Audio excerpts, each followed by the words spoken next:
올해 연말까지 지금 계속 이 정도의 힘이 가기에는 저는 좀 그 정도까지는 아니라고 보고 그래서 한번 언젠가는 올해 내에 꺾이는 시기가 오긴 올 거다. 그러면 그때가 되면 또 이제 뭐 2차 하락이다 뭐 이런 얘기들이 많이 나오겠지만 오히려 저는 그때 조정이 오면은 일시적인 또 조정이니까 그때는 오히려 매수를 검토할 시기일 것 같고 일시적인 조정이 오고 다시 올라가지 않을까. 안녕하세요, 부익남입니다. 오늘은 이제 분전 아카데미의 이제 김건우 대표님을 모시고 최근에 또 이제 뜨거운 부동산 시장에 대해서 어떤 이유인지 또 그리고 앞으로 어떻게 될지 이야기 나눠보는 시간을 갖도록 하겠습니다. 대표님 안녕하세요. 안녕하세요. 네, 또 저희 채널에 한 3개월 정도 만에 네, 한 3, 4개월. 네. 봄에만 해도 네. 약간 지금 올라간다고 하면은 무슨 소리냐 하면서 막 분쟁이 막 일어났었는데 지금은 약간 올라가는 거에 대해서 다들 좀 인정하는 그렇죠. 그렇게 네. 좀 분위기가 확 바뀐 것 같아요. 네. 그 이유가 결국에는 지금 서울이랑 수도권 쪽에서 집값 올라간다는 기사들이 막 계속 쏟아지고 통계도 나와서 그런 것 같은데 네. 이렇게 지금 올라가는 어떤 이유가 뭐라고 생각을 하세요? 기본적으로는 공감하시는 분들도 있고 안 하시는 분들도 있겠지만 그 전에 이제 눌렸던 가격들이 낮았다고 시장에서는 판단을 한 거죠. 그런데 분위기나 뭐 여러 가지 이유로 인해서 그런 눌린 가격이 일반적인 흐름이 되다가 조금씩 이제 거래가 되고 올라가는 가격이 이런 흐름이 보이니까 추격 매수들 그동안 이렇게 살까 말까 고민하셨던 분들이 따라 올라가면서 거래량도 터지고 그러면서 이런 것들이 다시 언론이나 커뮤니티 톡방들을 통해서 퍼지면서 약간 조급했던 분들. 그러니까 그간 2년 동안 다들 집값이 폭락할 거고 다시는 안 살 거라는 사람들보다는 살까 말까 했던 사람들이 사실은 많았던 거죠. 그러니까 저점에 잡고 싶다. 네. 더 저점에 잡고 싶은데 집을 안 사겠다라는 게 아니고 좀 더 내려오면 사고 싶은데라고 했던 사람들이 사실은 많았던 거죠. 네. 그런데 더 내려오진 않고 조금씩 올라가는 그런 분위기가 보니까 이 가격에라도 사자 이러면서 이렇게 몰려오면서 이렇게 올라간 게 아닌가 싶습니다. 그러니까 이게 사실 예전에 그 급등하던 장이 몇 년 전밖에 안 되니까 네. 사실 지금 집을 사는 분들이 그때 시장에서도 다 그때 있으셨고 그렇죠. 그 기억이 있는 네. 거죠. 그때 한 번씩 또 올라가면서 쫙 올라갈 때 또 급하게 올라가는 어떤 그 공포감도 있고. 그리고 폭락했을 적에 요 이유가 고금리 때문이다. 네. 요런 인식들이 있잖아요. 네. 근데 금리가 실질 금리는 이미 낮아지고 있고 하반기에 기준금리도 내려간대. 그러면은 지난번에 고금리 때문에 이 가격이 됐는데 금리가 낮아지면 집값이 오를 것 같은데 실제로 보니까 실제로 오르고 있네. 네. 그럼 사야지. 이렇게 어떤 매크로적인 지표 흐름하고 시장의 흐름하고 겹치니까 그러면은 사야겠다라는 사람들이 많이 생긴 것 같습니다. 네. 근데 저번에 한번 나오셔가지고도 말씀을 하셨던 것 중에 하나가 이제 사실은 2023년 한 2, 3월, 3, 4월 그때부터 이제 올라가던 추세가 이제 9월쯤에 한번 이제 한번 꺾여가지고 12월, 1월까지 가다가 다시 또 지금 올라가는 상황인데 그러다 보니까 이제 그 중간을 하락기로 봐야 되는 거냐 아니면은 그냥 잠깐 주춤한 거지 1년 반 가까이 지금 이어지고 있는 거냐 뭐 이런 거에 대해서는 지금 좀 어떻게 판단하세요? 저는 기존에도 똑같은 얘기를 지속했었는데 지난 4분기 그러니까 2023년 4분기 때 좀 조정장이 왔었어요. 조정장이 오니까 일부 사람들이 말하는 거는 지금은 하락장이고 23년 초반에 특례보금자리론 등으로 올랐고. 데드캣 바운스가 있었던 것이다 라고 주장을 했는데 저는 반대로 얘기했거든요. 폭락이 한번 왔고 거기서 하락장은 끝났어요. 굉장히 짧고 굵게 왔던 거죠. 폭락장이 딱 왔고 끝났고 거기서부터 다시 반등 혹은 회복장이 있는데 중간에 상승세에서 조정장이 왔던 거예요. 그래서 지금 다시 약간 꺾였다가 다시 올라가는 거고 이 23년 초부터 올라가는 추이가 이게 추이지 22년 초부터의 하락장이라고 하기에는 지금 이미 반등폭이 너무 크고요. 네. 하락장은 끝났어요. 23년 초에 하락장은 끝났고 반등 혹은 회복장에서 조정이 잠깐 왔고 다시 올라가는데 그 과정에서 일부는 전고점을 이미 뚫었고 이런 흐름이라고 보시는 게 맞는 시장 어떤 판단이라고 봅니다. 제가 이걸 왜 여쭤보냐면 이게 지금 아까 말씀하신 것처럼 뭐 그냥 잠깐의 뭐 반등했다가 이제 다시 하락 추세로 가는 건지 아닌지를 결정하는 어떤 기준일 것 같기도 하거든요. 왜냐하면 하락장이 왔었다고 얘기하면 이제 다시 순환으로 돌면 이제 상승기가 다시 시작된다는 얘기로 보이는 거고 반대로 아니다. 이거는 이제 하락장이 잠깐 이제 반등한 거다라고 하면 아직 하락장이 계속 이어지는 거다라고 볼 수 있기 때문에 그래서 아까 말씀하신 것처럼 결국에 대출을 풀었기 때문에 이렇게 간 거 아니냐. 그리고 지금 또 신생아 대출도 푸니까 이렇게 되는 거 아니냐. 이런 얘기들도 있단 말이죠. 근데 사실은 대출이 정말 풀렸냐? 네. 이렇게 보면은 일단 기본적으로 현 정부 들어서 물론 지난 정부에서 정해진 정책을 실행을 한 거지만 DSR 40%가 시작이 됐고 그다음 거기에 더해서 스트레스 DSR을 지금 시행 중이잖아요. 물론 2달 미룬 것 같고 2단계를 2달 미룬 것 같고 굉장히 또 돈을 푸네 마네 이렇게 얘기를 하고 있지만 사실은 그걸로 돈을 풀 거였으면 스트레스 DSR 자체를 실행을 안 했겠죠. 네, 스트레스 DSR을 실행을 하겠다라고 하고 단계별로 이제 왜냐하면 지금 경기가 워낙 안 좋으니까 그거를 단계별로 나눴고 그 상황에서 2달 미루긴 했지만 어쨌든 시행을 했다는 것 자체가 대출을 풀겠다라는 의지가 없었던 거라고 생각을 해요. 거의. 그러니까 물론 정책별로 혹은 뭐 분야별로 뭐 예를 들면 자영업자 쪽은 좀 도와주고 싶고 그러니까 대출 좀 풀어주고 싶고 집값은 좀 잡고 싶고 약간 금융 당국에서도 여러 가지 갈등들이 있겠지만 어쨌든 전체적으로 봤을 적에 대출을 풀겠다라는 정책은 지금 아닌 상황이다라고 봐요. 그런데 대신에 대출을 DSR 40% 플러스 스트레스 DSR로 묶는 게 기본이지만 그러면은 이제 실수요자나 혹은 지금 많이 얘기하고 있는 저출생의 문제에 해당되는 그런 사람들한테는 기회를 주겠다. 지금 사실은 금융 불평등이라는 말이 있거든요. 대출 규제를 묶으면 묶을수록 잘 사는 사람만 대출을 더 받을 수 있어요. 그렇죠. 돈을 많이 버는 사람만 대출을 또 받아서 또 자산을 사고 이런 게 금융 불평등이라고 하거든요. 그러니까 지금 시작하는 청년들이나 어떤 신생아 가구들 이런 사람들한테만 풀겠다라고 해서 그 부분에 정책 대출을 해주는 거고 근데 그걸 가지고 돈을 풀었다고 하기에는 풀린 양이 그렇게 많지가 않다. 그래서 제가 자료를 하나 갖고 왔었는데 네, 한번 보면서 얘기하겠습니다. 작년에 특례 보금자리론 같은 경우에는 실제로 꽤 많이 쓰였어요. 꽤 네. 많이 쓰여서 그것도 상승 요인이고 뭐 다른 것들 금리가 떨어졌다고 여러 가지 상승 요인이 겹쳐서 반등장이 왔다라고 저도 동의를 하는데 신생아 특례 대출 같은 경우에는 여기 표에도 제가 썼지만 요거 발표 나온 거 가지고 제가 계산을 한 건데 6월 21일까지 한 거의 6조 합계를 보면은 뭐 거의 6조 5조 2천억 플러스 6조 7천억이니까 거의 6조 정도가 풀렸는데 사실은 초반에 그 소위 말하는 오픈발로 되게 많이 빌렸고 그런데 그게 대환 대출이 대부분이었어요. 그러니까 전세 대출 일부를 제외하면은 주택 구입 대출 중에는 신규 대출보다는 기존에 비싸게 좀 금리 높게 받은 신생아 가구들이 대환을 해서 금리를 낮추는 목적. 이거는 시장을 움직인다고 보기엔 좀 어렵죠. 그게 이제 2조 3,500억 정도 되고 시작부터 3개월 동안에 신규 대출로 발생시킨 거는 1조 6천억 정도. 요것도 사실은 저는 좀 오픈발이 좀 있었다 이렇게 생각을 하고 좀 다시 계산을 해보니까 4월 말부터 6월 21일까지 거의 두 달 정도 동안은 여기 합산해서 신규 대출, 대환 대출 구분은 지금 발표가 안 됐는데 요 합산해서 4천억 정도 나왔더라고요. 4,100억 정도. 그러면은 뭐 기존의 어떤 대환 대출하고 신규 대출하고의 비중이나 아니면 뭐 대환 대출 같은 경우는 최근에는 좀 덜 했다라고 치고 한 반 정도라고 쳐도 그러면은 최근 52일간 신규 주택, 신규로 구입하는 대출에 쓰인 것은 52일간 2천억에서 한 2,500억 정도? 이게 신청 기준이에요. 그럼 실행은 더 적을 수도 있죠. 아무튼 2천억에서 한 2,500억 정도. 한 달에 하면 1,몇백억 정도. 그러면은 이걸 가지고 집값에 큰 영향을 주기에는 좀 어렵다. 왜냐면은 경기도의 한 달 주택 거래액이 아파트만 따져도 5조가 넘어요. 요새 만 건에서 아마 6, 7월 좀 더 넘어서 만 몇천 건 이렇게 되거든요. 평균 한 5억 정도 거래가 되거든요. 뭐 5조에서 한 6조, 6조 넘을 수도 있고. 여기서 경기도만 따로 하면은 뭐 1,000억도 안 되겠죠. 한 달에. 5, 6조 거래되는 시장에 1,000억 유동성이 투입됐다. 이게 뭐 시장을 크게 흔들었을까? 물론 약간 저가 주택에 조금 영향을 미쳤을 수는 있지만 뭐 이것 때문에 올랐다. 혹은 이것이 굉장히 주요 요인 중 하나다라고 하기에는 굉장히 미미하다.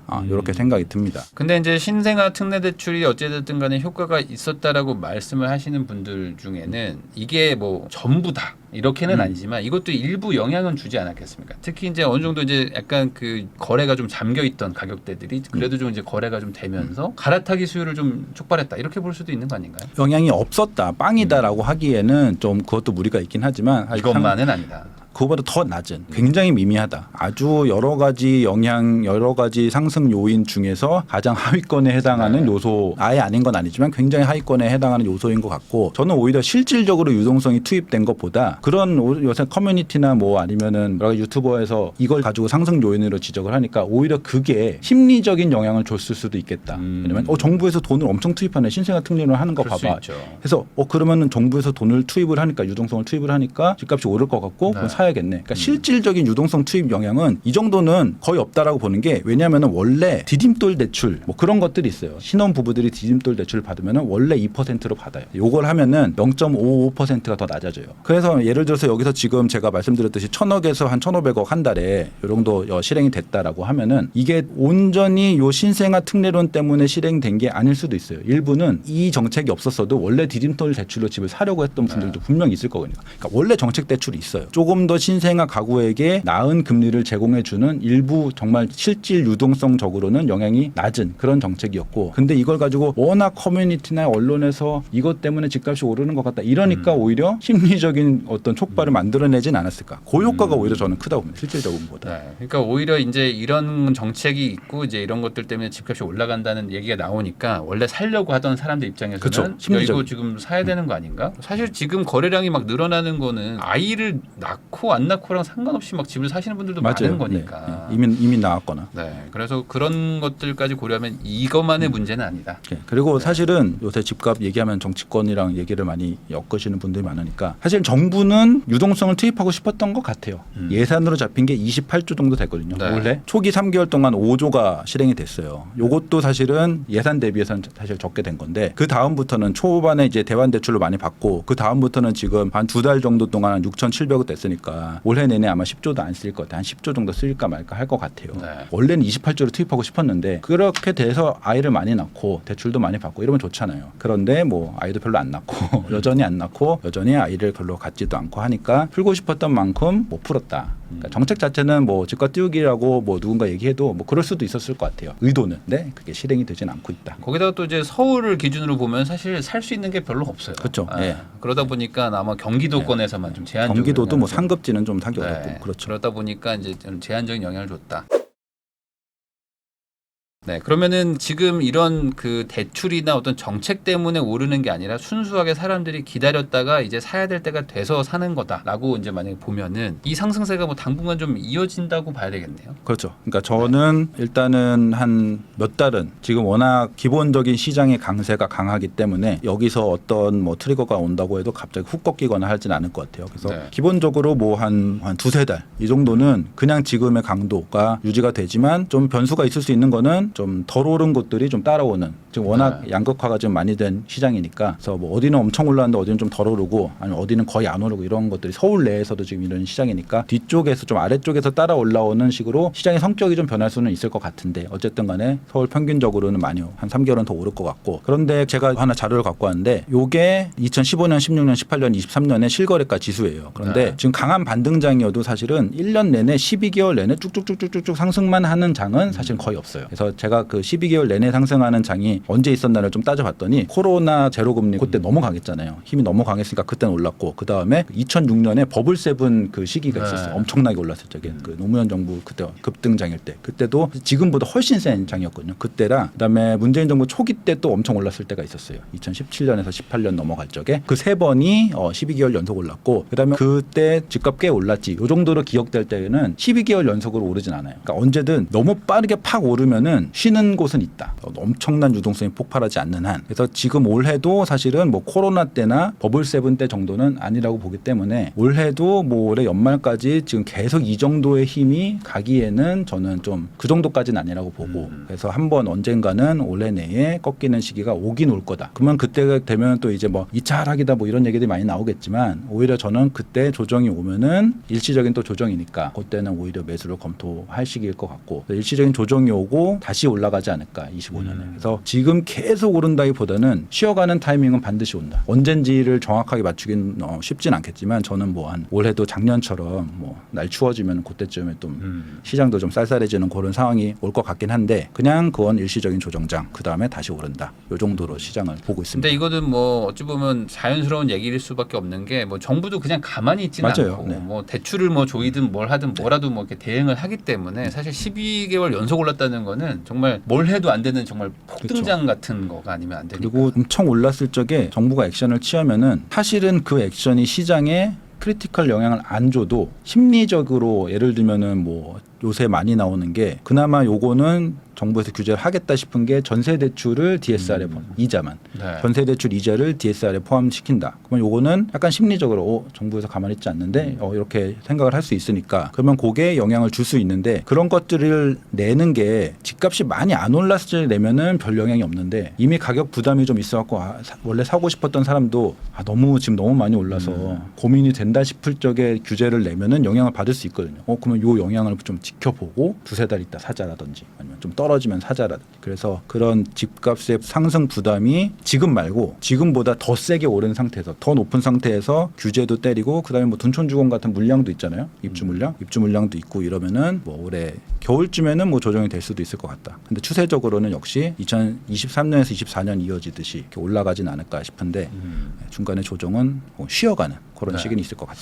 그래서 요즘에 최근에 뭐 현장 얘기들 뭐 이렇게 보면은 계좌를 받는 게 그죠. 쉽지 않다 이런 얘기들도 나오고 뭐 어떤 데는 뭐 배액 배상 얘기도 막 나오고 막 하는 맞아요. 것들을 보면은 약간 시장이 지금 단기 과열의 느낌 이런 것도 있다고 볼 수도 있겠어요. 네. 근데 보통 이제 요 정도 보면은 그런 뭐 배액 배상 혹은 네. 뭐 계좌받기 어렵다라는 게 이제 막 시작되면은 그때는 단기 과열까지는 아니고 요게 좀 더 얘기가 배액 배상이 뭐 여기저기서 막 다 얘기가 언론에서 나오고 막 나와요. 막 나오고 네. 언론에서도 줄 서는 사진. 그렇죠. 뭐 그런 것들이 더 나와야 사실은 과열인 것 같아요. 근데 사실은 저는 지금 그 24년 7월 요 시기가 매수 결정하기가 굉장히 어려운 시기인 것 같아요. 만약에 지금보다 2달 더 올랐어요. 9월이 됐는데 지금 가격보다 훨씬 더 오른 상황이에요. 그러면 저는 망설이고 안 살 것 같아요. 사라고 적극적으로 추천도 못 할 것 같아요. 근데 지금은 혹여 연말에 뭐 조정이 온다라고 해도 앞으로 8, 9월 더 세서 더 올라가면은 그 기간 동안 또 속상하잖아요. 그다음에 네. 조정이 와도 지금보다 쌀 거라는 장담을 못 해요. 네. 2달 동안 오르고 조정이 오면은.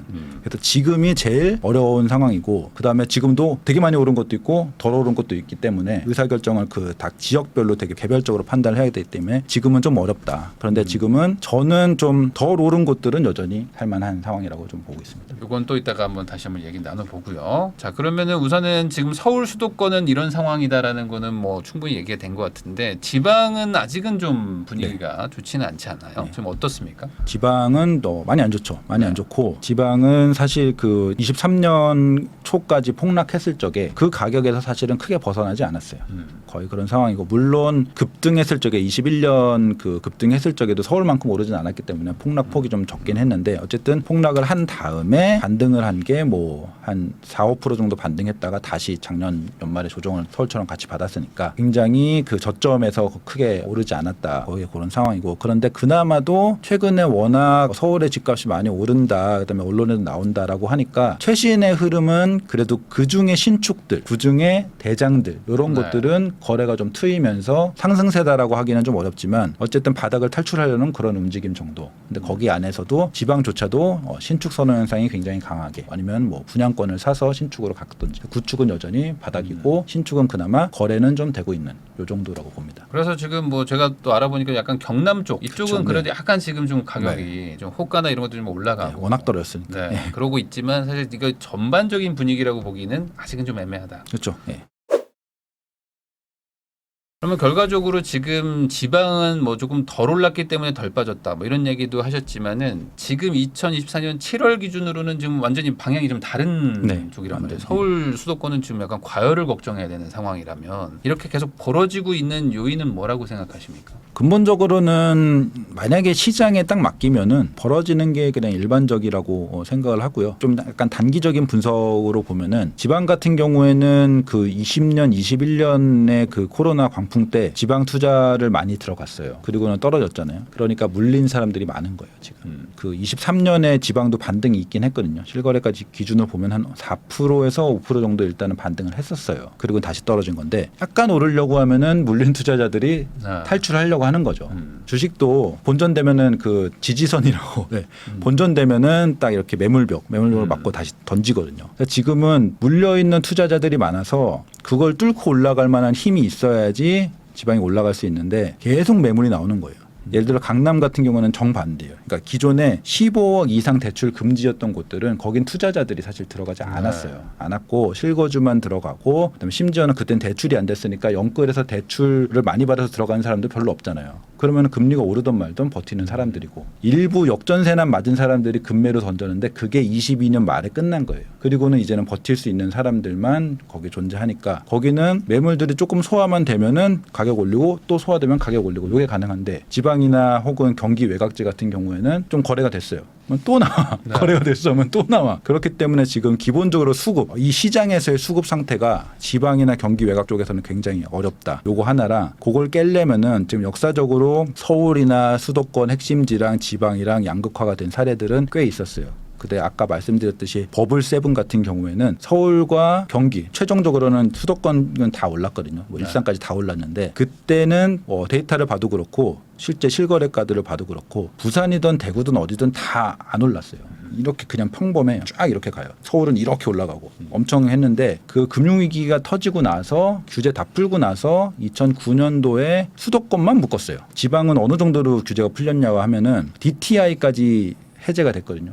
소득 상관없이 대출을 받을 수 있고 DSR도 맞습니다. 없으니까 20채도 그냥 대출 받아서 할 수 있는 거예요. 대출을 쫙 풀었죠. 그래서 규제 수준이 전국이 다 비슷하면은 양극화가 이루어질 수밖에 없어요. 규제 수준을 지방을 만약에 풀어준다, 지금 풀어준다라고 하면 저는 여기 유동성이 여기로 몰리는 그런 수요가 일로 옮겨갈 거라고 생각을 해요. 그러니까 지금은 지방도 똑같이 서울 수도권과 똑같은 기준으로 규제가 강력하게 취득세나 이런 거 다 강력하게 묶여 있기 때문에 지방은 살아나기가 어렵고 양극화가 벌어진 거다. 그 정도로 생각을 하고 있습니다. 그러니까 공부 잘하는 친구랑 공부를 좀 상대적으로 못하는 친구 둘을 놓고 1시간 동안 공부해서 시험 풀으라고 하면 당연히 공부 잘하는 애가 더 그렇죠. 잘하겠죠. 네. 근데 이제 말씀하신 것처럼 핸디캡이 있으면 그거만큼 이제 혜택을 주면 좀 경쟁을 해볼 수 있을 텐데. 뭐 근데 시장에서 그거를 꼭 지방을 혜택을 주는 게 맞는 얘기냐라고는 할 수 있는데 일단 상황은 그렇다라는 거고 그다음에 지금 저는 풀 수도 있다라고 생각을 하는 거는 지방의 문제들이 많잖아요. PF 문제도 있고 뭐 네. 여러 가지 미분양 문제도 있고 지방 경기 문제도 있고 이렇기 때문에 사실은 저는 약간의 규제적인 차등을 줘도 되지 않나라는 생각이 들고 국토부 장관도 그런 생각을 하는 것 같은데 일단은 그런 거를 하고 있지는 않기 때문에 그렇다고 하면은 아까 말씀드린 매물벽이 있는 상황에서 이걸 뚫고 가기는 좀 어려운 상황이다. 그다음에 다주택 규제가 강력하기 때문에 이거를 계속 들고 가기에도 이 사람들이 지방까지 갖고 있는 다주택자들이 부담이 있으니까 빨리 팔고 싶어하고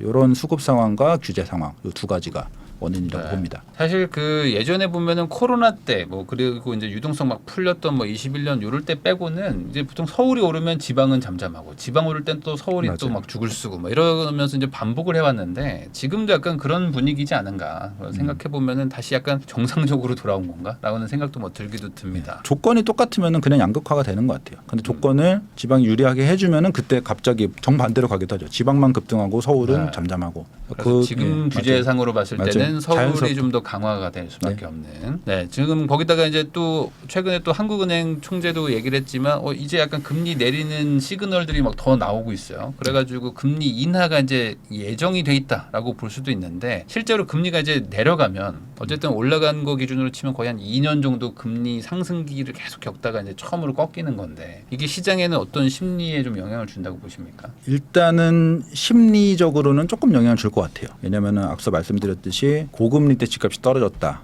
이게 굉장히 강하기 때문에 기준금리를 내린다라는 것은 시장 참여자들 혹은 시장을 참여하고 있지 않지만 바라보고 있는 사람들한테 심리적인 영향을 줄 수도 있을 것 같아요. 근데 저는 실질적으로 굉장히 큰 크리티컬한 트리거냐라고 보면은 아니라는 쪽이에요. 왜냐하면은 네. 이미 실질 대출 금리는 인하를 반영을 했어요. 채권 금리도 그렇고 뭐 대출 금리도 그렇고 이미 인하를 한 번 혹은 그 이상 반영을 했거든요. 그래서 기준금리가 떨어진다라고 해도 채권금리나 대출금리가 막 엄청 떨어지지 않아요. 이미 반영을 했기 때문에. 그다음에 심리도 조금씩 반영을 하고 있는 것 같아요. 금리 인하 곧 될 거잖아. 9월에 된다며. 10월에 된다며. 뭐 미국은 9월, 한국은 10월 이 정도로 사람들이 시장에 관심 있는 사람들은 좀 반영을 하고 있어요. 그러면 거기다가 더해서 시장에 별로 관심 없던 사람들이 신문을 보고 언론을 보고 기준금리가 내려갔네. 그 정도. 그러니까 기존에 관심이 없던 사람, 그러니까 지금 심지어는 대출금리가 되게 낮아졌다라는 거를 모르는 사람들 사실은 많거든요. 그래서 그런 사람들이 금리가 떨어지고 있구나. 금리 인하를 했구나. 금리 인하면 집값 올라간다며 뭐 이런 약간 관심이 없던 사람들한테까지 심리적인 영향을 주는 그래서 약간의 영향은 있고 이미 선반영된 게 많다. 요 정도. 그러면은 금리 인하는 크게 영향을 못 준다고 하면 다른 더 큰 요인들은 좀 뭐라고 보세요? 앞으로 어떤 상승의 요인들이 있다 그러면 뭐를 지금 더 걱정을 해야 될까요? 그러니까 일단은 기준금리 인하가 추가적으로 영향을 주기는 약간 일부에 불과하다고 말씀을 드린 거고 없진 않아요. 예. 일부에 불과하다고 말씀을 드린 거고 근데 이미 내려온 금리가 계속 영향을 주겠죠. 기준금리 인하를 한다고 또 추가적인 어떤 호재가 되는 게 아니고 이미 금리라는 것은 굉장히 시장에 친화적인 상황으로 지금 예를 들면 3.2%까지 가능했다가 약간 금융당국의 약간 요구로 올렸잖아요. 그러니까 그래도 한 3.4몇 이렇게 받아요. 그러면 예전에는 막 5%도 받고 이랬으니까 지금은 3.4 몇이면은 과거와 비교해도 고금리는 아니에요. 이미 중간금리 정도 됐거든요. 네. 여기서 기준금리가 이번에 한 번 인하된다고 얘가 내려오진 않겠지만 25년도에 두 번도 내리고 세 번 내리고 네. 이럴 수 있잖아요. 그러면은 결국 또 더 내려가거든요. 저는 한 2%까지는 모르겠지만 뭐 3% 정도는 내년에 뭐 금리가 갈 것 같아요. 그러니까 그런 좀 약간 한 번 내리는 그런 문제가 아니고 추세적으로 보면은 점점 더 내려갈 거니까 금리 자체도 추가 상승 요인이 될 수 있을 것 같고 그 다음에 좀 길게 보면은 25년도 뭐 상반기 이럴 때는 뭐 그렇진 않지만 입주 물량이 문제겠죠. 길게 보면은 26년, 7년 이렇게 보면은 입주 물량이 그때 되면은 서울 되게 줄어들고 뭐 경기권이나 지방도 25년부터 많이 네. 줄어들고 이러면은 분명히 또 그게 또 추가 상승 요인으로 작용하지 않을까. 그럼 반대로 지금 어떤 하락 요인이라고 볼 만한 거에 뭐 있을까요? 어떤 아직 없거나 아니면 뭐 이런 게 예상을 해볼 수도 있다. 이런 게 있으면 하락이 될 수도 있다. 이런 게 있을까요? 근본적으로 완전 시장이 꺾여서 누군가 말한 것처럼 뭐 2차 하락이 되고 폭락이 오고 이런 요인들은 없을 것 같고 근데 아까 말씀드렸듯이 단기적으로 보면은 단기 반등 자체가 사실은 하방 압력을 줘요. 피로감이 있다. 이건 어쩔 수 없는 거예요. 그래서 피로감을 만들 만한 수준의 가격까지 갈 것 같은 그런 분위기가 보이거든요. 이미 필요한 것들도 있어요. 이미 네. 필요한 것들도 있는데 여기서 분위기가 여기서 더 몰리는 분위기라서 더 오를 거거든요. 그러면 그 고점에서는 하방 압력을 받을 거고 보통 뭔가 이런 23년도 똑같았는데 그런 고점에서 가격 부담이 있을 적에는 악재들이 꼭 몰리더라고요. 작년에도 고점에서 집값이 너무 올렸다라고 하니까 그때 갑자기 DSR 50년까지 해주던 거 40년으로 바꾸고 그 다음에는 갑자기 특례보금자리론을 예상보다 더 빨리 그러니까 정부에서도 뭔가 조금씩 나오고 그러면은 언론이나 이런 데서도 뭔가 또 급변하는 대로 막 이렇게 맞춰서 얘기들을 하거든요. 그래서 그런 것들 그런 약간 추가 완전 하락 요인이라기보다는 단기 조정 요인들은 그런 것들 그다음 추가적으로 연말부터 24년도에 1월부터 10월까지는 진짜 역대급 공급 부족이거든요. 근데 11월에 갑자기 둔촌주공이 나오긴 하죠. 11월 말부터. 그다음에 25년 초에 또 동부권에 뭐 라그란데, 이문, 뭐 장위, 구의역, 뭐 롯데캐슬 이런 쪽에서 한 반년 정도 굉장히 많은 입주 물량이 있어요. 강남 쪽에 또 6월에는 메이플자이라고 굉장히 상급지에 3,000세대 정도 있거든요. 그래서 그런 것들 다 합치면은